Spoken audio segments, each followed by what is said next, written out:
And we had just finished talking about this issue. And again, I didn't want to bash you in the head with it, but I felt like you had to get this out. We had to deal with this issue because it is the most controversial of the Civil War. And because, as I said, I've had people argue with me that that's not the issue, that slavery has nothing to do with it. And I'm sorry, it just, yeah, it has something to do with it. And again, individual people, except for Wade Hampton, were not motivated by that because they were in this group here, okay? But as a society, you can't argue otherwise. It's hard to argue otherwise, okay? Now, let's turn to taking the beginnings of the Civil War from a slightly different tack. And that is, who is going to win?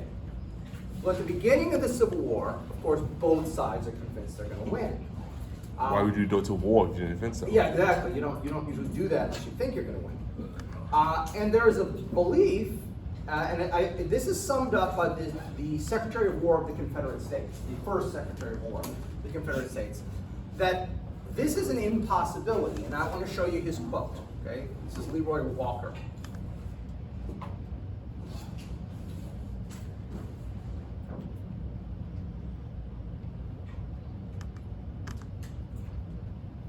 And there's an awful lot of people both in the North and the South who feel that way. The South is just too big, too many people. There's just no way they are going to be conquered. Because again, this is the thing. The South just has to not lose. The North has to actually win. Because if the South just doesn't get invaded and overwhelmed, they win. That's all they have to do. The North has to actually invade the South. So the North's task is so much harder than the South's task. Exactly, because the South gets to play defense. So when you look at the size, the number of people, all these the wealth of the South, honestly, if it's 1861 and I'm a Northerner who's kind of a political observer, I might have taken the same view that a lot of Northerners took, which is, you know what, this isn't even worth it, just let them go. Screw them. They want to be their own country. Why have Americans die over this? Just let them go. And there's an awful lot of Northerners who feel that way at the beginning of the war. We never liked those guys anyway. We don't like their slavery thing. Just let them go. From Lincoln's perspective, obviously, you do that, then what happens the next time? What happens when California decides it wants to go?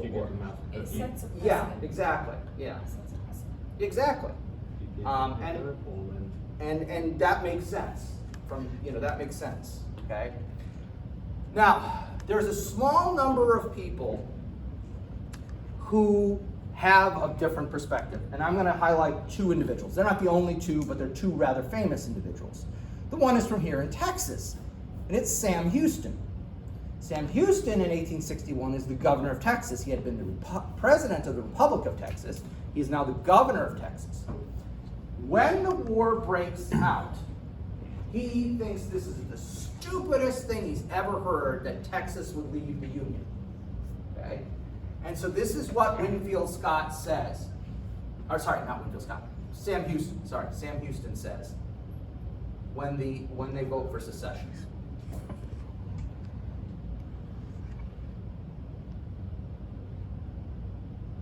Yeah, he already went through one revolution of Texas. He knows exactly what they're in store for. His attitude is, I spent my entire life trying to get Texas into the Union. I'll be goddamned if I'm letting them take it out of the Union. So what happened is, he is the governor. So when they vote for secession, he vetoes it. They promptly override his veto and then impeach him. He says, screw you, I'm not leaving. They literally carry him out of his office. They carry him out of the governor's office in a chair. He just sits down and says, I'm not leaving. And they get 4 guys and carry him and the chair out, and they plop it down on the lawn in front of the house.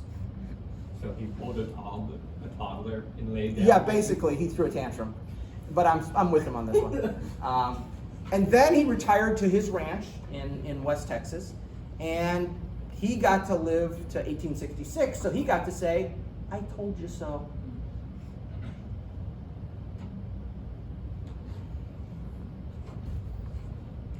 Now, another guy who's going to be involved here.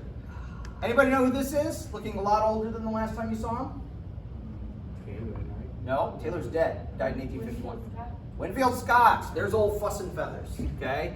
All these There's old Fuss white and guys Feathers. sound blend together. Oh, there he is. Now, Winfield Scott gets together a plan. No, I'm going to correct myself. I realize I just made an error.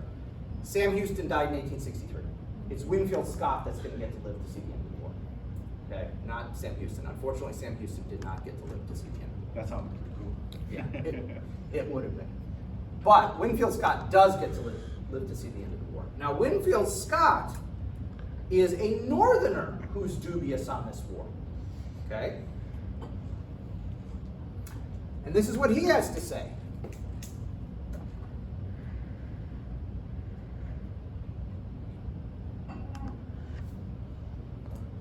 So here are a couple individuals who are not so rah-rah, this is going to be an easy war.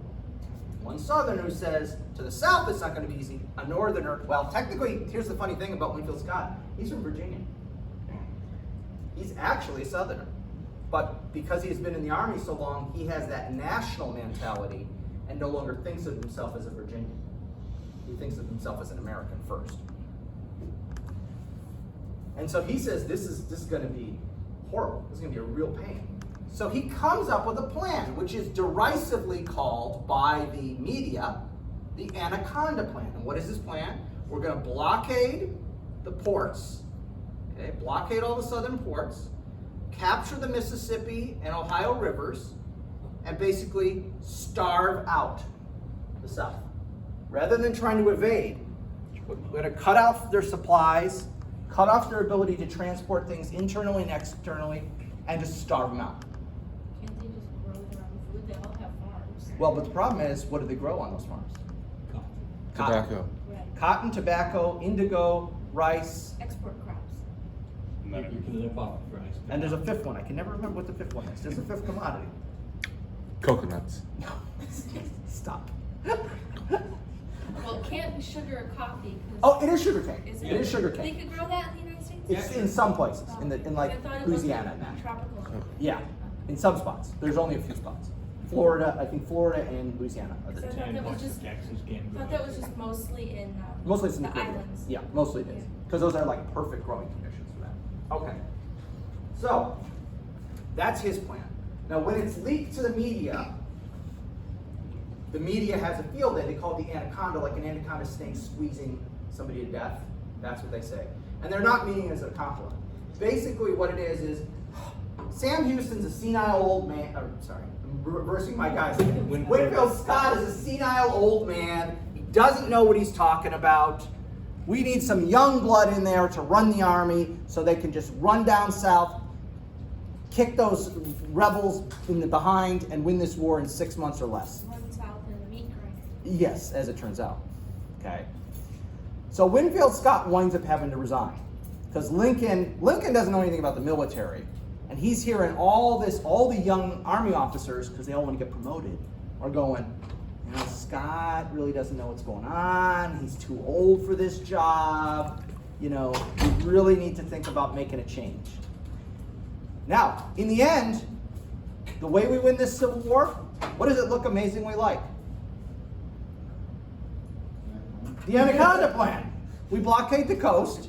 We capture the Mississippi and Ohio rivers. Now, the only difference is we actually invade the South after we do those things, where Scott said just do that and wait till they starve out. But the basic of it, It's almost like he was he knows absolutely what right. he's talking about. So he retires, he moves up to West Point, which is interesting because he's not a West Pointer. And he dies there in 1866. So that's where I got my dates crossed. Okay? And he does get to live to see I told you so. Poor Sam Houston does not. But he does. Okay? And he's buried in the West Point Cemetery. I was there, I saw his grave. So, now,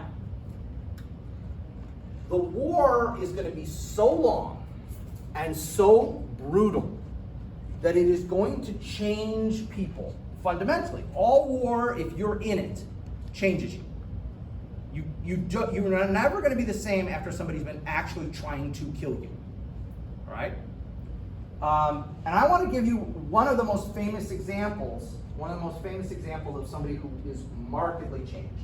And that is William Tecumseh Sherman. Now, Sherman is known and hated in the South for his march through Georgia during the Civil War. But here's an irony. Anybody know where William Tecumseh Sherman was living in 1861? Georgia, right? Close. America. Thank you. South Carolina, maybe? Alabama? North? Louisiana. He was the superintendent of the Louisiana Military Academy. That institution still exists, but it has a different name today. Anybody know what that is? LSU. He was the superintendent of what is today LSU. He loved the South. He has lived there for years. He loved the South. He loved the people of the South. When the war breaks out, this is what he tells one of his friends.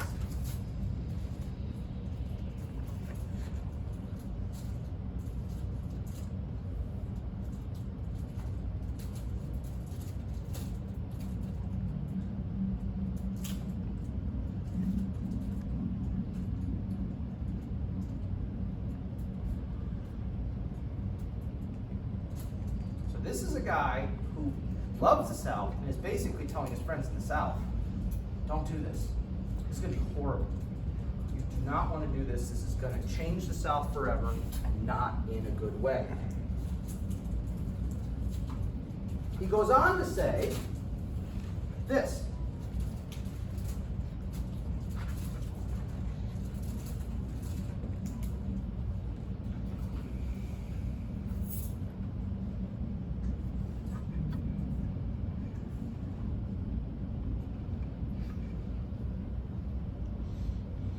That's kind of funny. In the way he describes it, if it was a novel, you would think they were underdogs. Yep. He's just insinuating North's prowess is their industrial revolution, South's prowess is Gumption. Spirit. yeah. Spirits. Willing to live their lives. Yes.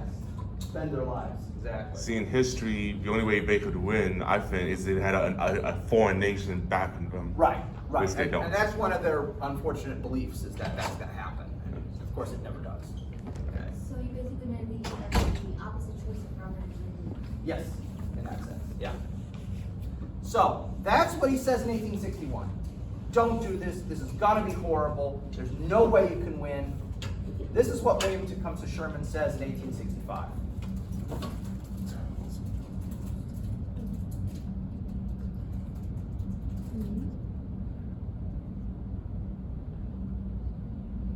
Oh, so he's a terrorist now.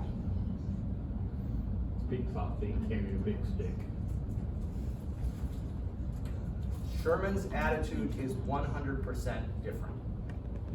The war fundamentally changes him. Sherman was never an upbeat guy, okay? He was orphaned when he was in his, he was like 5 or 6. He was orphaned. He was adopted by this family who are friends of his parents, raised among their family, actually marries his adoptive sister, adoptive, so. It sounds weird. It sounds weird, but I mean, they weren't actually related. Well, that's weird. That's like your stepsister. What do you do in Well, stepbrother? yeah. Like with stepbrothers, they're not related. Yeah, they're not really related, but That's they. disgusting. It's weird. It's weird, no doubt. Well, there's some. It's really simple. Yeah. So anyway, but by the end of the war, his wife says that he was a fundamentally changed man. He was basically, I think we could say he was chronically depressed after the Civil War. For instance, his adoptive family were Catholic. He had been raised Protestant. His adoptive family were Catholic. They used to take him to church, but they never forced him to convert. They said, you can come with us. You can come with us because we're all going to church. We're not going to make you convert, but come with us. And so he had been tolerant of it. He never was that enthusiastic or anything. After the Civil War, he never has anything to do with religion. He's basically an atheist after the Civil War. His son later becomes a Roman Catholic priest. And he says of that event, it is the worst thing that ever happened in my life. Okay, that's how dark and negative the man becomes after the Civil War. I can't blame him. I mean, given what he's seen, it's hard to stay upbeat, without a doubt. So, again, this is going to be ugly. This is going to be ugly. Now, I don't want you to think that the media and the media involving themselves in policy and all that is something that has only existed since the Vietnam War. Because that's certainly the way I saw it growing up. I thought, okay, the media used to be always rah-rah, pro-America, and then Vietnam happened, and since then, the media takes a negative view of things. No.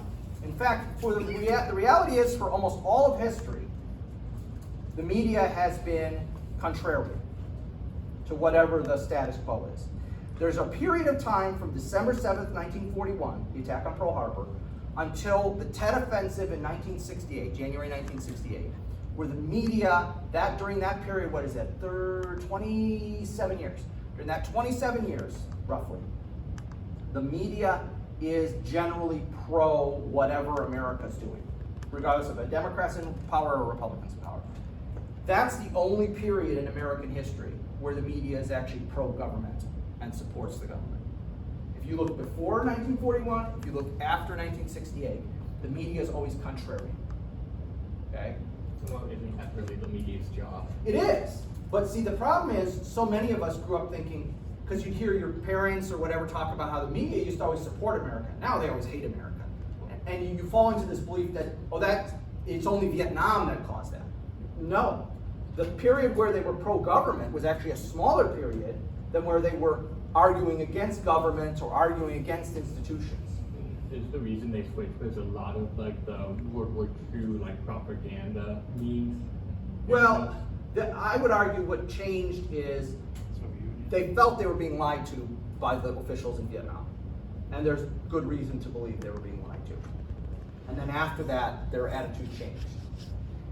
The more modern media in the last decade to 10 to 20 years has gotten even more flaky, in my opinion. It's so fragmented, but that's a different story. So, media pressure? Oh yeah, Abraham Lincoln had media pressure. This was the headline of the New York Tribune, edited by Horace Greeley, the most powerful media figure in America in 1861.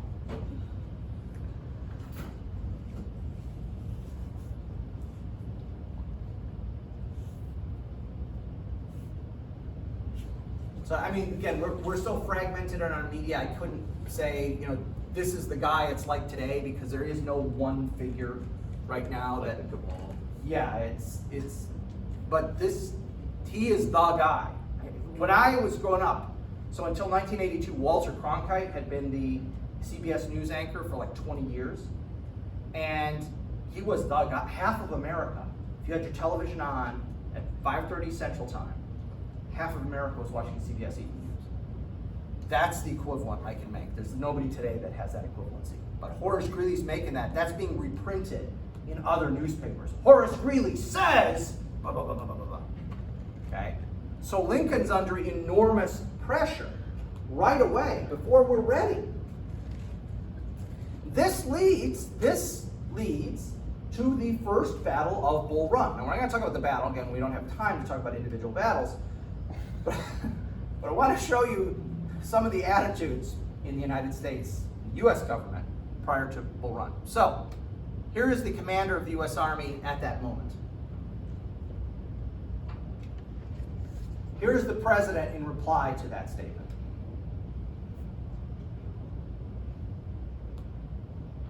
I feel so much better now. You suck, but don't worry, they suck too. It'll be fine. Okay? So McDowell, before first battle of Bull Run, is telling the boss, this is going to be really nasty. Well, it's not like every Confederate soldier was Stonewall Jackson, you know? No, but he's looking at himself. He's less looking at the opponent I can't drink it. than he is at himself. He's looking at himself and he's saying, this is not an army. Like, I served in an army in the Mexican War. That was a real army. This ain't a real army. Okay? And we all know the story of the first Battle of Bull Run, or if you don't, you should. It's hilarious. Both sides think they're going to go north or go south, kick those rebel scum, Yankee yellow bellies, and they're gonna pee their pants and run away like little girls. That's the attitude, right? And what actually happens is it's a much tougher fight than either side predicts. The Confederacy does win the battle, but they're not strong enough to then march on Washington. They don't have that ability. So this whole attitude that's going to be just one quick victory and then on to Washington and the war's over doesn't happen. And then, of course, you probably have heard the story about the congressmen and senators who decide to ride down from Washington, D.C. to watch the battle from a hilltop. They're literally eating picnic lunches while watching men die. Yeah. Not much else to do though. Yeah. I mean, talk about debauchery. I mean, that is like the height of debauchery. And then when the Confederates win, holy crud, we got to get out of here. And at least one U.S. congressman is captured by the Confederates. Thankfully, they release him like a day later. He's not like kept for the whole war or anything. But, okay, so that first battle kind of is an indicator to everybody, holy crap, this is going to be way harder than we thought. This is going to be way nastier than we thought. We're going to have much higher casualties than we thought. Now, what are the armies like? Okay, well, let's look at the regular United States Army on the eve of the war, okay, right before the war begins. The regular United States Army has 10 regiments of infantry, and an infantry regiment is roughly 1,000 men, okay, roughly. 1,000 men. In those days, it was 10 companies of roughly 100 men, so it's roughly 1,000 men. All right? 10 infantry regiments, 2 regiments of dragoons. Dragoons are infantrymen who ride horses to battle, dismount from the horse, and engage the enemy with carbines. So the horse is just a mode of transport. They're not technically cavalrymen. Carbine, not carbine. I say carbine. Maybe it's just an accent thing. I don't know. 1 regiment of mounted rifles. They're basically the same thing as the dragoons. It's just that when they were organized, they actually had rifled barrels. And these guys had smooth bores. By the time of the Civil War, everybody has rifles. Okay, and we'll talk more about small arms later. But at the time of the Civil War, everybody has rifles. That's not a big deal anymore. Then 2 regiments of cavalry. Now what happens is, after the war breaks out, the army says, you know what, this is stupid. And they just take them all and mash them all together and say, you're all cavalry now. But our way of fighting, historically, the United States cavalry's way of fighting is like dragoons. It always has been. We've never had lances except for 1 regiment in the Civil War, a regiment from Pennsylvania. Don't ask me why. You've got to be really skilled to be able to use a lance on horseback, and these guys were not skilled. So they renumber them. So it's this weird, the modern army, there's this whole weird tradition, like the 3rd Cavalry Regiment is the original mounted rifles. So their motto is rifles forward or something like that. So anyway, 4 artillery regiments. The artillery regiments never fight as big units. They're broken up into individual companies. I know you would say batteries. They didn't say batteries in those days. Everything is a company. That's not until after the Civil War that you start. Well, you do start to see use of batteries during the Civil War, but these guys are all companies, not troops. In modern cavalry units, a company-sized organization is a troop, and an artillery unit, that same size unit is a battery. But there was much more generic, everything was companies at that time, though you will start seeing batteries for this. Okay? So all told, the entire strength of the United States Army on the eve of the war is 16,215 guys in 198 line companies. That's it.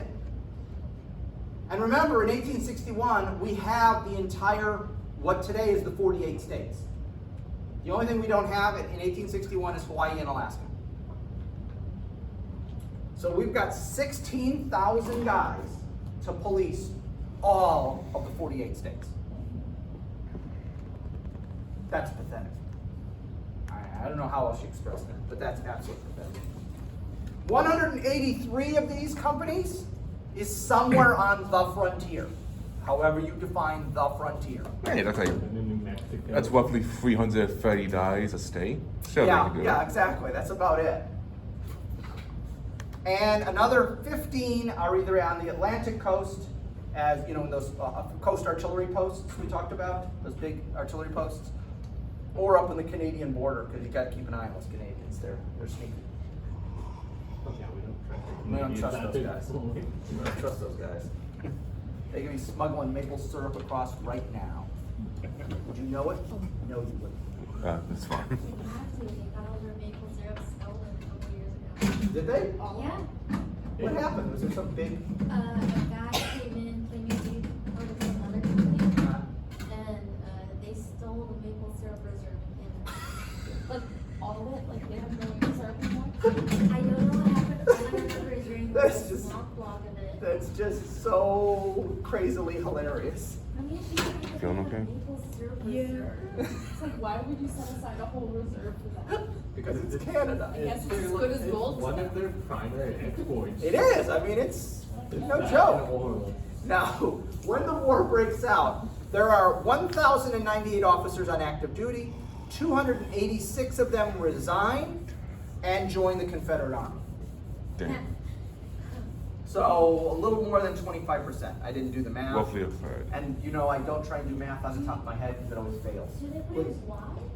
Oh, they're all, because they're all Southerners and Yeah, like, they're all pro-slavery or nothing. property leads with like, I must support my state, something Exactly, like that. yeah. I mean, in World War II, a surprising amount of Americans joined the Nazi army because they're German descent.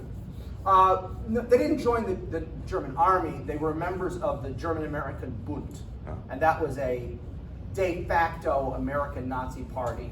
Most of those guys get arrested after Pearl Harbor. In fact, some of them even get arrested before Pearl Harbor. Yeah. And one of the things, everyone knows about the Japanese Americans being interned, but there was over 10,000 Italians and Germans who were also interned. And most of them were the guys who were the members of the German American Bund, or there was an equivalent Italian fascist organization. I forget what that Italian organization was called. But yeah, over 10,000 of them were interned. And actually, I didn't read it, but I kind of leafed through a book recently on this topic. Because like I said, there's lots of the Japanese Americans, and this guy's like, well, there was actually over 10,000 guys who were German and Italian. We should have a book on this, so he wrote a book on it. So it was interesting. Anyway, so now let's talk about this particular thing, this question of officers. Let's talk about that for a second. Now, in 1861, Lincoln will appoint 126 general officers, 82 of whom, or 65%, are professionals. Now again, I'm defining professional as a really low standard. If you're a West Point graduate, or you have served on active duty for about 4 years, I'm calling you a professional. By our standards today, that would not equate to a professional. I mean, 4 years, that's normally what you have to do if you go to ROTC, because you got a scholarship. You do 4 years and then you can leave and you can go on, all right? But I'm being generous.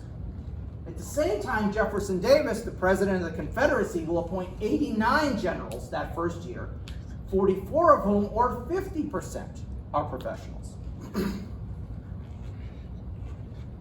So this, why am I telling you this? Well, there's one of these controversies that have been mentioned here, is why the Union generals seem to be so bad at the beginning of the war and the Confederate generals seem to be so good at the beginning of the war. And one of the arguments always is that there's more professional officers in the Confederate Army than there are in the Union Army. No. It's either the same or less. Okay, so that's not the answer.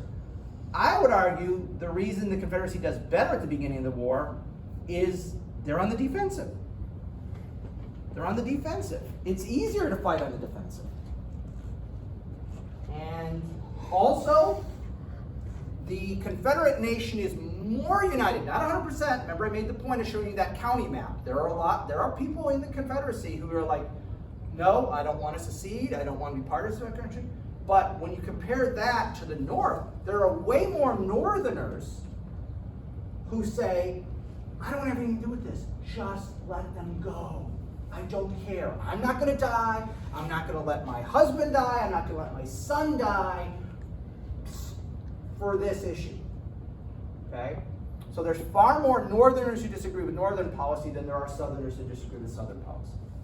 And in fact, there's a name for that group. They are almost exclusively members of the Democratic Party, obviously, because if you're a Republican, you were for doing this in the first place. And they're known as copperheads, which is a kind of snake. And the whole idea is they're snakes in our garden attacking us. Okay, and in fact, there are members of Congress who are arguing these sorts of things. Okay, so there are people sitting in the U.S. House of Representatives, don't think there was any senators, I think it was just the House, who are saying, why are we fighting this war? Just let the South go. Who cares? We don't need them. So, at the time of in 1861, there are 1,249 living West Point graduates. Okay? I said living. I didn't say they were in great physical condition. I didn't say they were ready to take command that day. I just said being alive. Okay? Because remember, the first class graduated in, 1803 or something like that. So, I just said living. Now, of that group, 1,111 served during the Civil War on either side. So 89% of the living West Point graduates will serve in the Civil War. So 138 were too old. 138 were either too old or they'd already been wounded in one of the other conflicts. They're missing a leg, missing an arm, they're debilitated. Or in a couple cases, there's at least one case I know of, where the guy was a northerner, had a southern wife, and he had to make a choice, his country or his marriage. And he chose his marriage. So he just sat out the war. Wow. Should have done what Sam Houston did. Yeah, He just died. yeah. So he just sat out I the know, war. remember, like, as it, when Texas revolted from Mexico, he left his wife Yes, to fight for the it. opposite, yeah. Yeah. So, anyway. Just call the president. It's like, hey. I'm really sorry my wife let me go out. I can't go bowling today. Someone But said- it's boys' I can either nights. make- Someone said I can either make your life very happy or very Miserable. miserable. All I need is a hobby. There you go. There you go. There you go. 73% of that 1,111 served the Union. So again, this dispels that myth that the majority of Southern officers are professionals, Northern officers are amateurs, and that's why the South does better. No, it's not happening. Well, within most of the Southern generals gone to like the Virginia Military Institute or something like that. A lot of VMI graduates, Citadel graduates. There used to be more, what is today Virginia Tech was a military academy, I think at that time. They still have a huge corps of cadets at Virginia Tech. There used to be Louisiana Military Academy, I mentioned that one already. So there were a lot of military academies, either state-run military academies or privately run military academies. And today, there's only, Norwich is the only private military academy. Isn't in VMI still up? The VMI is state-run, Uh, and the Citadel is state-run. And then you have places like Virginia Tech that has a huge corps of cadets. Texas A&M has a huge corps of cadets. So you have a few of those quasi-military institutions, but there are only 2 state-run and 1 privately run. There are also some maritime academies. For instance, down, I don't know if you've ever been, Galveston, down in Galveston, there is Texas A&M Galveston, and that is a maritime academy. Now, I don't think they wear uniforms. I'm not positive about that. But they are, that is designed to create people who are going to be part of the merchant marine or ship's captains, stuff like this. So they, in fact, they even, the university, Texas A&M University, Galveston has its own boat. It's not a ship, it's a boat, okay, that they use to take out and train these guys. So yeah, I was down there vacationing and went to see, they have 2 World War II ships that you can visit there. They're dry docked, you know, they're not in the water anymore. So we took the tour, and then I see Texas A&M Galveston. You know, why? This is a weird place to put a Texas A&M branch, and I looked it up, and yeah, it's a maritime academy. It's also like they have a huge like oceanography. Oceanography, all those kind of sea things. Oceanography, you know, all those sorts of things that would go with that. So yeah, I mean, that would be cool if you're into that sort of thing. That'd be kind of neat. Okay. So now, how do you create a mass army in this era? What are you going to have to do? Well, let's start with the Union, how they do it. In April 1861, Lincoln calls for 3-month volunteers to defeat the Confederacy. Why only 3 months? That's how long he thinks this is gonna last. Why? Why though? Why is it gonna go so short? Oh, winter?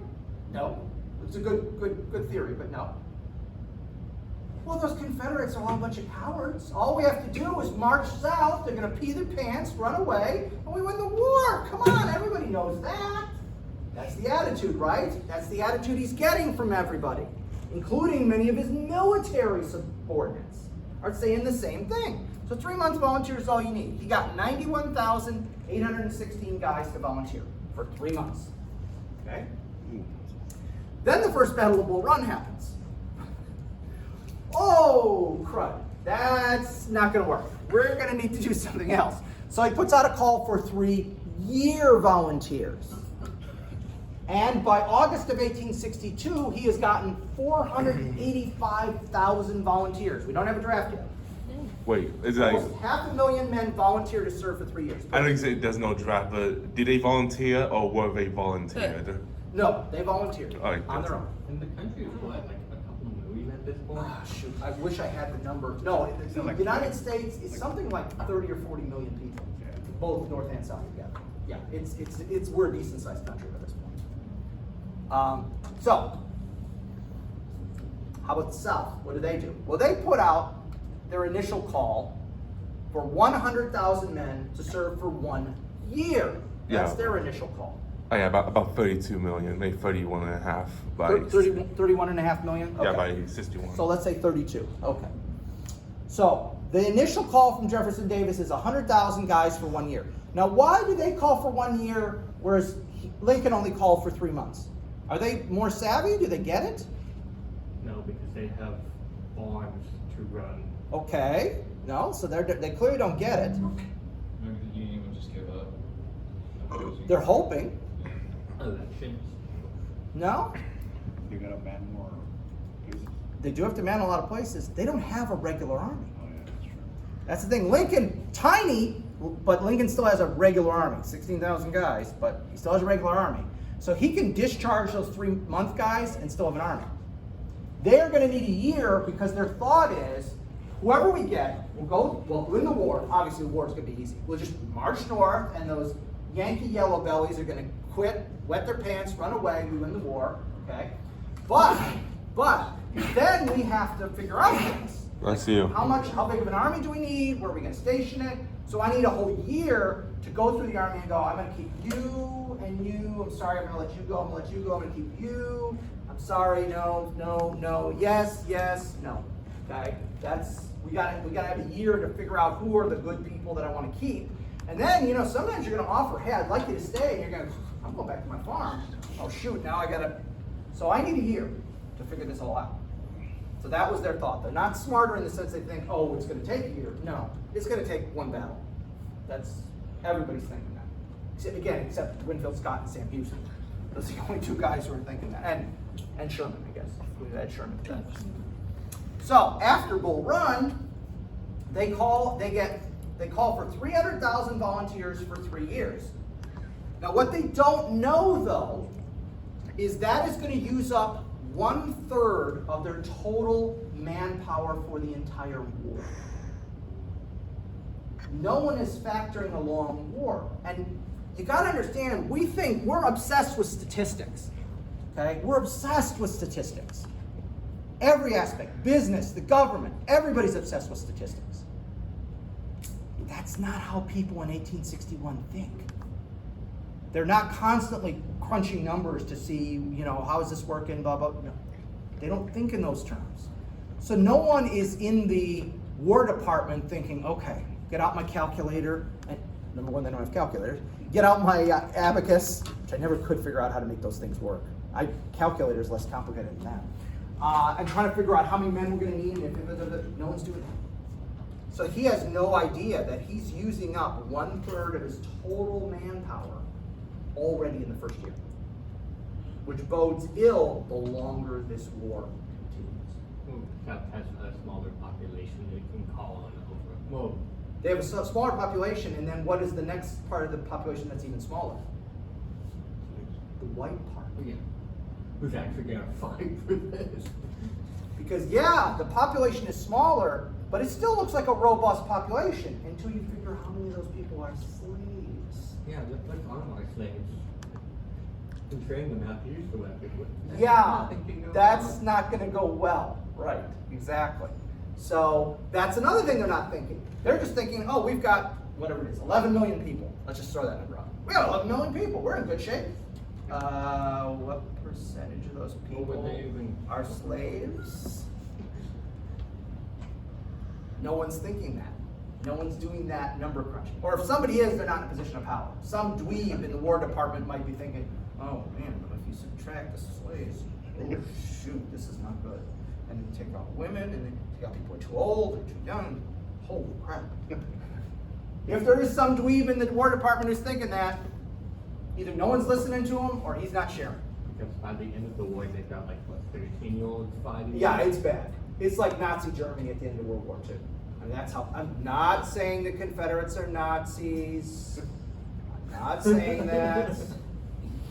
Okay, I do not do those kinds of things. But there's a comparison in the society in the last days of a long war where they've used up the resources. That's the comparison I'm making. That's the only comparison I'm making. Okay? So, all right. So, now, once you've got the army, you have to have a replacement system. Because when you go into battle, people die or get wounded, and then they can't continue to fight. Plus, remember, what's our biggest killer on the battlefield? Not on the battlefield. What's the biggest killer when you're an army fighting a war in this year? Disease. That's your biggest killer until World War I. In almost every war in the history of humanity until 1914, the biggest killer is disease. So you have to have a way to replace the guys who are dying or being debilitated. They can't keep fighting.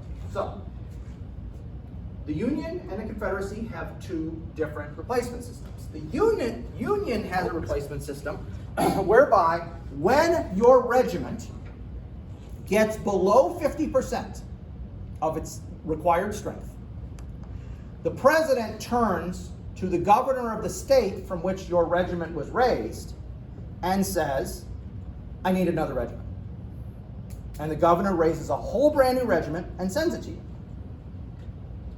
Okay. The Confederacy, on the other hand, when your unit gets below 50%, turns to the governor of your state and says, you need to send some guys to the 1st Virginia Infantry because they're too low. And they recruit 100, 150, 200 guys, and they send them, and they now join the already existing 1st Virginia, or 7th Alabama, or 10th Louisiana. Okay. Now, why did the two do things differently? In the case of the Union, there's two reasons they raise a whole brand new unit. One is they can. They've got manpower. They've got tons of manpower. Yes, and the supplies to reinforce and to equip and to all that. So they can raise a whole brand new unit. No big whoop. And one of the biggest sources of manpower, in addition to the normal sources, is immigrants. Anybody see Gangs of New York? Martin Scorsese's movie, Gangs of New York? Like a 3-hour, 50-minute film. Yes. Yeah, it's an insanely long film that desperately needed an editor and a few rewrites. But there are a few good scenes. And one of those is a panoramic scene he has where it's the docks in New York. And you see Irish immigrants getting off a boat. There is a recruiting booth at the bottom of the stairs. They get in line, are handed clothes, and then march up onto another ship to go south and to start fighting the Civil War. Now that's an absolute exaggeration. There was nobody literally getting off the boat, joining the army 2 minutes later, and then getting on a ship to go fight the Confederacy. Like 2 weeks, maybe. Yeah, maybe 2 weeks. Maybe 2 weeks. But he was trying to make a point, and I took that point well. I thought that was well done. The movie, again, has some issues. And I love Martin Scorsese. I think he's one of the greatest directors ever, but that movie has some issues. But he's trying to make a point, and he's right about the general point, which is immigrants are a huge factor in the Union Army. Specifically, Irish and Germans, because those are the two big immigrant groups at that time. All right? We don't start seeing the waves of Eastern Europeans, like my family, or Southern Europeans like Italians. That doesn't start till the 1880s, 1890s, turn of the century. So the two primary immigrant groups you're seeing at this time is the Irish and the Germans. And they are huge in the Union Army. There's an entire corps. There's an entire corps of the Union Army that's known as the German Corps. Now, not literally every man in the Corps is German, but there are so many Germans in the Corps, they even refer to it as the German Corps. Just speaking German. And German, yeah, I mean, like commands are given in German in this unit, okay?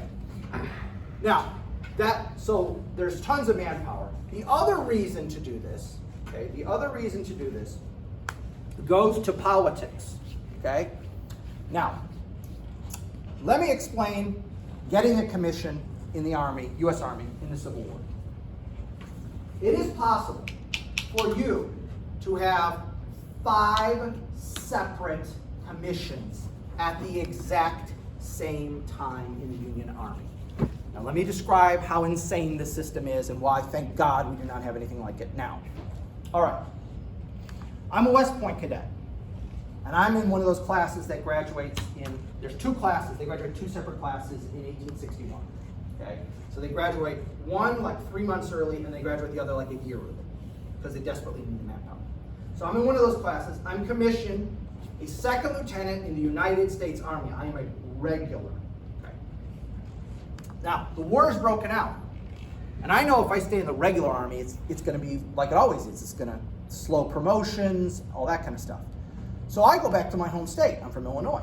So I go back to Illinois, and I present myself at the governor's mansion in Springfield. And I said, Mr. Governor, I am a recent graduate of the United States Military Academy, and I'd like to serve the state of Illinois. And he says, oh, thank God, we need guys who know what they're doing. Most of these guys don't know what the hell they're doing. I need them. All right. He's going to make me a colonel in the Illinois State Militia. Okay? And he's going to tell me, you go out and recruit a regiment. And I'm going to go out and recruit a regiment. And then once the regiment is completely recruited, he's going to turn that regiment over to the federal government. And we're going to be federalized. And so I'm going to get a 3rd commission. I'm going to become a Colonel, United States Volunteers, USV. Okay? So I'm up to 3 commissions. Then, over the course of the war, I'm going to do something heroic. And so they're going to give me a brevet. And I'm going to become a Brevet Brigadier General, USV. And at the very end of the war, as a reward, they're going to give me another brevet, but this time it's going to be a Brevet Brigadier General, United States Army. I have 5 ranks simultaneously, every one of them legal, every one of them legit. And not a single pay raise. Actually, I'll be getting paid at the Colonel USV pay. But as soon as the war is over, what rank am I? Lieutenant. I'm a 2nd lieutenant in the United States Army. That's what happened with Custer. Yeah, that's what happened with Custer and a whole bunch of other guys. Okay? So I will immediately, when the war is over, go back to being a 2nd lieutenant in the United States I'm Army. just imagining their uniform has all of these somehow. So, where am I going with this? Why do you care? Other than that's kind of neat trivia. Well, if the governor raises a new regiment every time the president asks for more assistance, the governor gets to appoint 1 full colonel, 1 lieutenant colonel, 1 major, 10 captains, 10 first lieutenants, and 10 second lieutenants. Which means every one of those people owes him political patronage. We don't talk about that as much nowadays, but it's still alive. It's just not as obnoxious as it used to be. So now, I gave every one of you commissions when we raised that regiment. If you survive the war, and especially if you survive the war and become famous, who gave you that commission? Oh, that's right, that was me. So when I need a favor, what are you going to do? Well, you're going to make sure you give me that favor, because you wouldn't be a nationwide celebrity if it wasn't for me. Now, you might rather bitterly say, I got my leg shot off. That's how I won that medal, because the Medal of Honor will be created during the Civil War. I got the Medal of Honor by having my leg shot off and successfully commanding on the 2nd day of Gettysburg. It's not your, no. You wouldn't have been a colonel in the first place, or a captain, or a major, or a lieutenant. It wasn't for me. So what you're saying is, if it weren't for you, I would have never done a lead shot off. Well, yes, but you know, little details, little details. You can still vote with one leg. That's right. That's right. And you can still give political patronage with one leg. So, again, it is in the interest of the governor, if he has the manpower, which the North does, it's in his interest to raise a brand new unit every time. Because I can supply them, I can equip them, I've got the manpower, and a whole new crop of 33 guys who owe me. Down the road. And if I want to run for president later, senator, congressman, darn well better be voting for me. I still don't see the way it works. Like, you would have been in the army without me. We're at war. Like, Again, you're thinking like too much of a 21st century person. You gotta think like a 19th century person. I'm pleased. Would you say something? Oh no, I was just saying that's just awful. It is, but that's, again, look, it wasn't that long ago, back in Illinois, do you guys, you probably don't remember this, but the governor of Illinois, a guy named Rod Blagojevich, went to prison when when Obama became president. He was a senator. And so, you know, the way the rule works is the governor of the state is allowed to appoint someone to replace a senator, not congressman, but a senator, okay? And so Blagojevich was caught on tape saying, well, I'm not just giving this away for nothing. I got to get something for this. He got Nixon. And what he got is a conviction and a federal jail sentence. What if he was But- joking? Well, I guess there were a number That's of an times. easy thing to say when you get caught. Yeah, and that's what he tried to say. Like, I'm not doing anything anybody else hasn't done. And look, I'm from Chicago. I got to be honest, the attitude in Chicago, whether you liked Blagojevich or not, was like, come on, this is BS.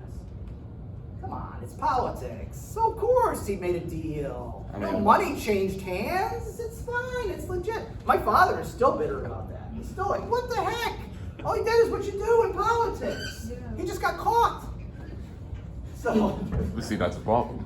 Is Yeah. he still in jail? And that is the problem. People who have that attitude, it's a problem. Is And he that's still why in jail? most of the He's gotten out now. He only did like a 5-year jail sentence. and that's why most of Chicago's 5 city years. budget is very politics. he's a Exactly. Basically, white. And that's why little Chicago is five one of the years. most screwed up cities He's a in white America. politician. Literacy in children and adults, subways screwed up, Yeah. rising gunshots. Yeah. No. Again, there was the Chicago public schools was so bad when I was a kid. So this is the 80s. You know, when I was in school, it was in the 80s. It was so bad that I went to a Catholic grammar school and high school. And my best friend in high school was Mormon. Why was a Mormon kid in a Catholic high school? Because the public schools were so bad. If you could afford to send your kid to a private school, you sent your kid to a private school. So Where in Lutherans, Mormons, Catholics, Greek Orthodox, you name it, they were all in the Catholic schools because that was the only place that was safe. Please. This was in In Chicago. Chicago? Yeah, this is in Chicago. And this is back in the 80s. So I can only imagine it's gotten worse, not better. At least you had the Bulls. Yes, yes. And the Cubs finally won the World Series after 108 years. So that was a nice thing too. Now, the Confederacy, on the other hand, why do they do the individual replacement system? Real simple. They don't have the men. They can't recruit a whole new regiment. Virginia cannot recruit a brand new regiment every time, or Mississippi or Alabama or whatever. They don't have the manpower. There's no immigrants coming to the South. There had been some immigration to the South prior to the Civil War, some, not a lot.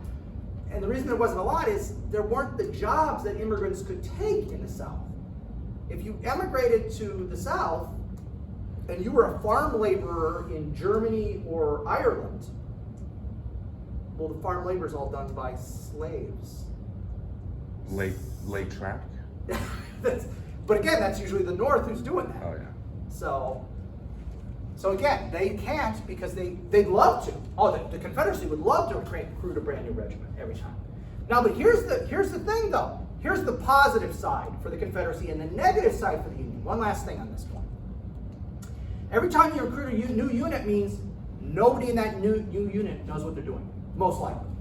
I mean, maybe you'll have a few guys who were in the army, like in the Mexican War and came back, but most likely every one of these guys is clueless. Whereas when you have an existing regiment and now you add 150 guys, those 150 guys don't know what they're doing, but there's 450 guys here who can show them. No, don't do that.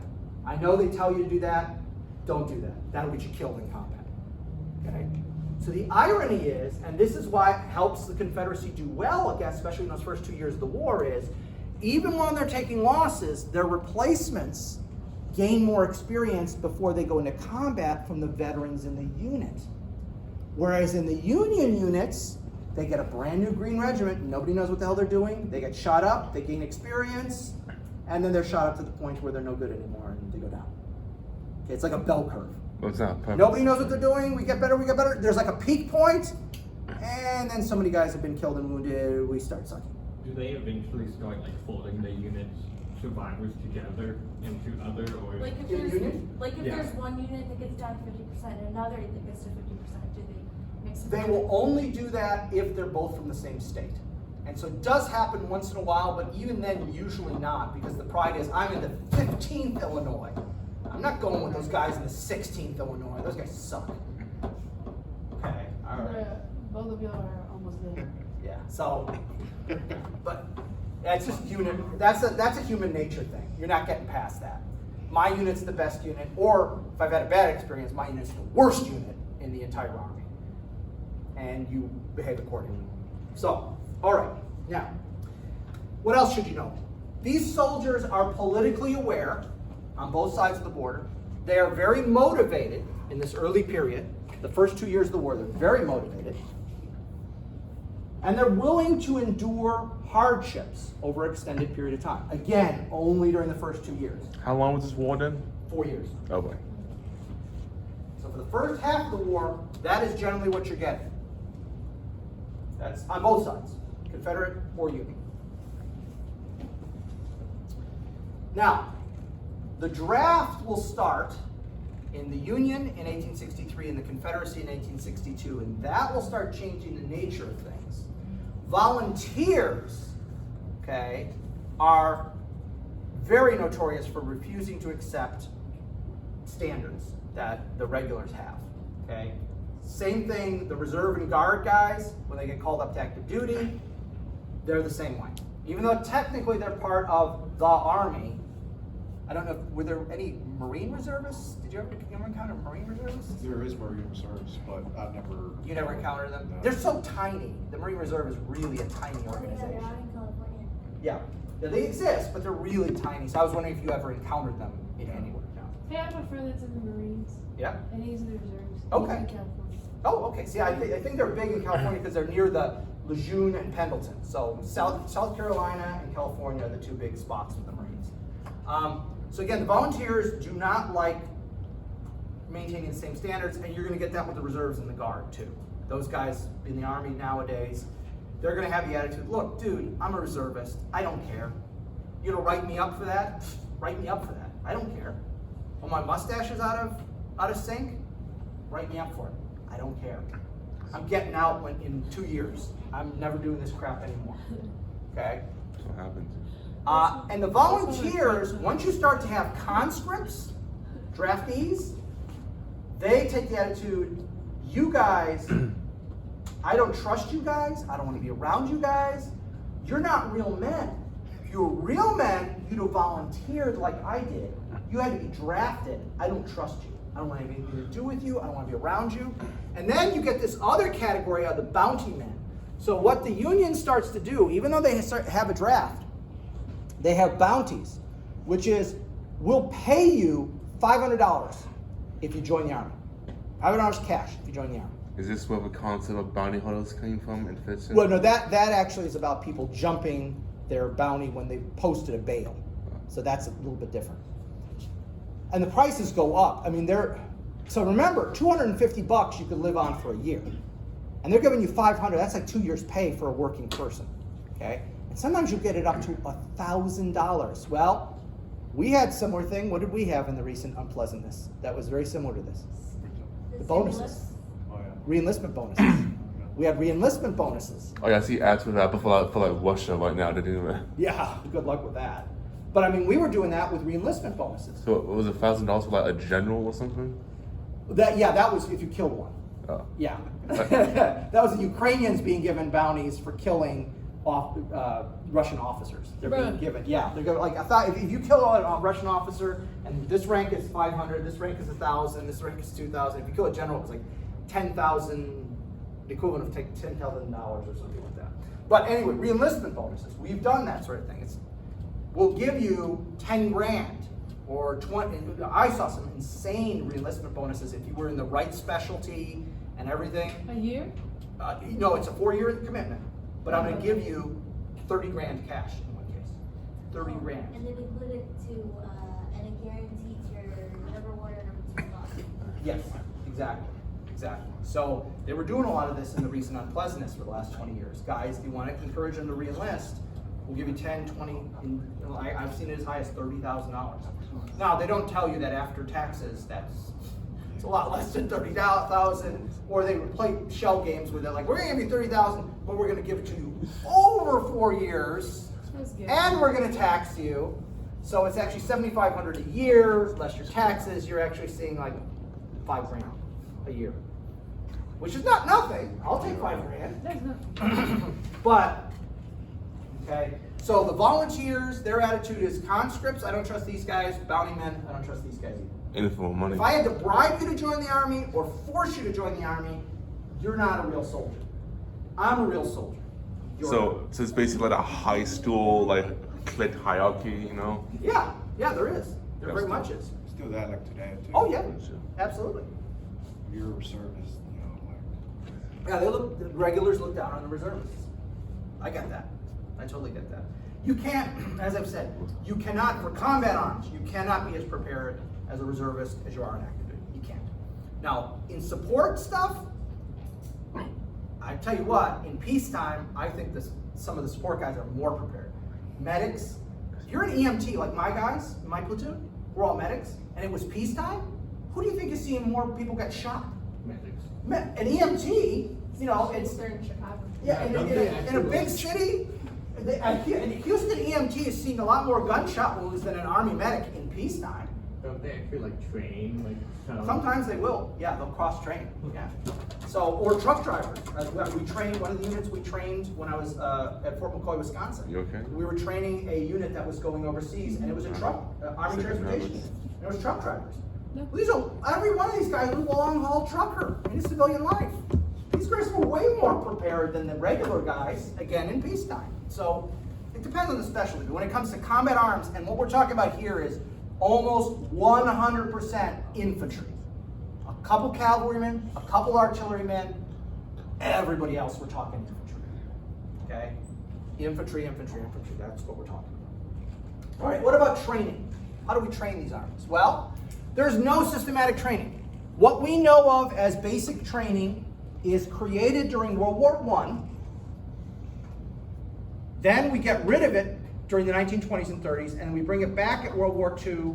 And for the most part, from World War II to today, we've had some sort of basic training. Though even then, there have been a couple glaring problems. And we don't have time to get into those, but I know there's been some problems there. But so no systematic training, okay? None. They basically like use your gun, you just have to shoot. Yeah, there's a lot of that. Okay, Glory. Who's seen the movie Glory about the 54th Massachusetts? Great movie. If you haven't seen it, awesome movie. See it. It's a great movie. Yeah. In that movie, they do an excellent job of actually training the unit. And that is like the best you're going to get in the Civil War, what they portray in that movie. Which is they've got this grizzled old Irish sergeant, okay, probably a pre-war regular, to train the men of the regiment before they go into combat. Okay? Marching, shooting, all these other things. And that would be the high end of what you could actually get. In reality, most Civil War regiments didn't get that much training, as they show in that movie. Okay? There are training manuals, but they're almost exclusively for officers. Why? Because officers could read. Bingo. Illiteracy is sometimes as high as 50% still at this time. And certainly if we say functional literacy, because remember there's a difference between literally this is all Cyrillics to me. You know, this is like reading Russian, okay? there's that. And then there is, okay, I know the letters of the alphabet, I know a few basics, but like my girls are 9 and 10, and I'm getting a lot of, how do you pronounce that? Okay? So, I mean, by the standards, they're certainly literate, they read, but by adult standards, they would be considered like, I don't know if they'd be considered functionally illiterate, but they certainly don't have adult level literacy. They have what they need for the basic life. Right, right. So And it's- they could function, like if, God forbid, they were in a situation where somehow they never got any more education. I don't know how that would happen. But yeah, they could function for the rest of their lives. But they don't have adult level literacy. And so you're going to have a lot of people who have kind of like a first grade, second grade level of literacy in this area. They know the letters of the alphabet, they know basic sounds, but a training manual, they're not going to be able to understand what a training manual is saying. Okay. At the regimental level, you're going to have your rudimentary drills. How to march, how to do manual of arms, very, very basic stuff.